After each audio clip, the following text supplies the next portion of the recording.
एक समय की बात है, एक गरीब व्यक्ति किसी बनिए के यहाँ पर काम करता था और बनिया उसे जो पैसा देता था उससे वह आदमी 4 रोटियां बनाता था। लेकिन एक रोटी गायब हो जाती थी। अब हुआ क्या सोचिए। उसने सोचा कि एक रोटी कौन ले जा रहा है। उसने रोटी बनाने के बाद निगरानी रखना शुरू कर दिया और देखा कि एक चूहा आता है। चूहा भी मोटा हट्टा कट्टा था, रोटी लेकर चला जाता था। एक दिन उस गरीब व्यक्ति ने उस चूहे को पकड़ लिया और कहा कि मुझे सिर्फ 4 रोटी का खर्चा मिलता है, उसमें से भी तू एक रोटी ले जाता है तो मेरा खाना कम पड़ता है।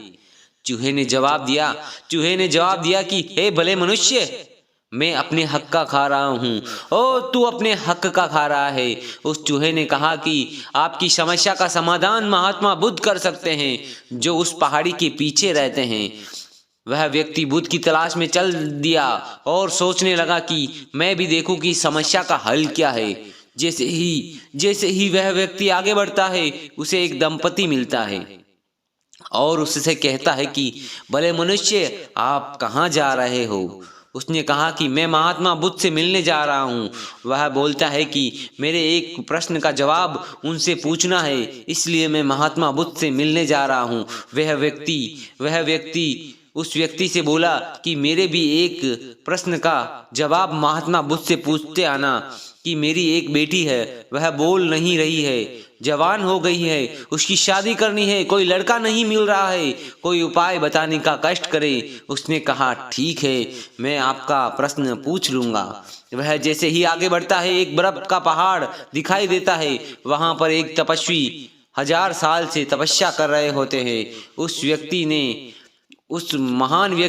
उस महान तपस्वी ने व्यक्ति को रोककर कहा कि आप कहाँ जा रहे हो। व्यक्ति बोला कि महात्मा बुद्ध से एक सवाल पूछने जा रहा हूँ। वह तपस्वी बोला कि मेरा भी एक सवाल पूछते आना, मैं यहाँ 1000 साल से तपस्या कर रहा हूँ, मुझे स्वर्ग कब मिलेगा।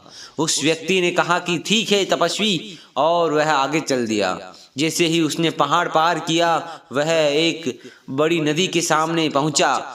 नदी पार करने की सोच ही रहा था कि उसे एक कछुआ दिखाई दिया। कछुआ बहुत बड़ा था। कछुआ ने उस व्यक्ति को देखते ही पूछा, भले व्यक्ति, कहाँ जा रहे हो। उसने कहा कि मैं महात्मा बुद्ध से मिलने जा रहा हूँ, लेकिन यह नदी रास्ता रोक रही है मेरा, मैं क्या करूं। कछुए ने कहा, आप मेरा एक सवाल का जवाब महाप्रभु से पूछ लेना तो मैं आपको नदी पार करा दूंगा। उसने खुशी पूर्वक कहा कि बताओ क्या सवाल है।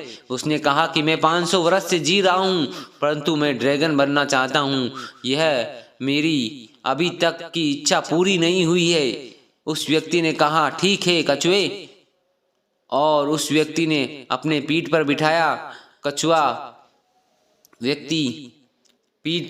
और व्यक्ति दोनों ने नदी पार की। वह व्यक्ति महात्मा बुद्ध के पास पहुंचा और उसने वहां का नजारा देखा। वहां बहुत सारे लोग पहले से सवाल पूछने के लिए खड़े थे। मेहताब बुद्ध ने कहा कि हर व्यक्ति मेरे से 3 सवाल पूछ सकता है, परंतु उस व्यक्ति के पास तो 4 सवाल थे, एक उसका अपना स्वयं का और 3 अन्य लोगों का सवाल। उसने सोचा मेरा सवाल तो खाने पीने का है, वह तो मैं कमा कर खा सकता हूँ, लेकिन इन 3 लोगों का सवाल जीवन से संबंधित है। मैं इन तीनों का सवाल पूछ लेता हूँ, उसके बाद जो होगा देखा जाएगा। पहला सवाल, एक जवान लड़की है, वह बोल नहीं सकती, उसका उपाय बताइए। महात्मा बुद्ध ने कहा उसकी शादी करवा दो, वह बोलने लगेगी।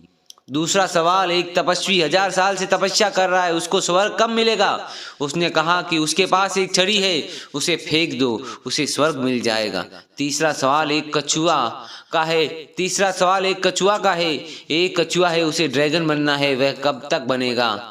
महात्मा बुद्ध ने कहा उसको बोलना कि वह अपना कवच उतार दे, वह ड्रैगन बन जाएगा। बस फिर क्या था, वह व्यक्ति वापस आया और कछुए को बोला कि आप अपना कवच उतार दो, आप ड्रैगन बन जाओगे। जैसे ही कछुए ने अपना कवच उतारा, उसके कवच के नीचे से हीरे निकलने लगे। वह सारे हीरे उस व्यक्ति ने इकट्ठे किए और अपने पास रख लिए और कछुआ एक ड्रैगन बन गया। वह व्यक्ति हीरे लेकर आगे बढ़ा। उस तपस्वी से बोला कि हे तपस्वी, आप अपनी छड़ी फेंक दो। आप अपनी छड़ी फेंक दो, आप स्वर्ग में पहुंच जाओगे। उस व्यक्ति ने अपनी छड़ी फेंक दी और वह स्वर्ग पहुंच गया। उस व्यक्ति ने वह छड़ी उठा ली। जैसे ही उसने छड़ी उठाई वह महान जादूगर बन गया। उसके बाद वह व्यक्ति लड़की के पिता के पास पहुंचा जो 20 साल से बहरी थी।